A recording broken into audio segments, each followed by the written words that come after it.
好，来乡亲啊，继续来看今年自公费流感预防社的民众是真热烈，为开始自到打短短一礼拜，都比去年同期加注27万剂。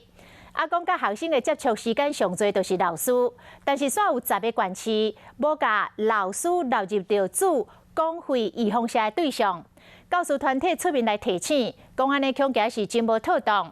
另外，还有一个真重要的问题，就是公费的流感预防社若是做完，政府敢会阁追加阁注文疫苗咧？疾管署讲，这无法度临时追加，民众若是公费的做无着，两个办法：第一，只好是家己开钱去做自费的；第二，乖乖挂喙罨。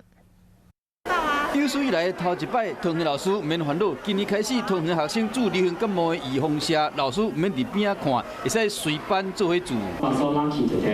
老师无公费的流行感冒预防社通做，全高中调查，目前老师公费疫苗无通做的包括台南市、嘉南市、新竹县、新竹市、苗栗县、南投县、屏东县、平湖县、台东县、甲金门县，这县的老师拢无公费的社通做。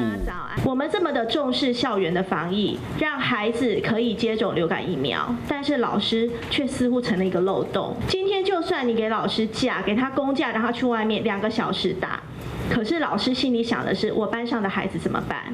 全高中希望讲，各级学校的老师拢使随班做流行感冒疫苗，因为今年公费流行感冒疫苗特别抢市，10月7号开始做，到10月10日为止，已经做197万6千剂，比去年同期加27万剂。全台湾603万剂公费流行感冒疫苗，真正若用了去，敢会使追加？疾管署讲这无法度，真正若无公费的通做，都爱自费，也若无喙罨都爱挂好。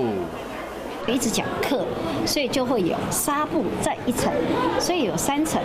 像这个老师有够辛苦，为了莫去喂到病毒，喙罨都爱注3元。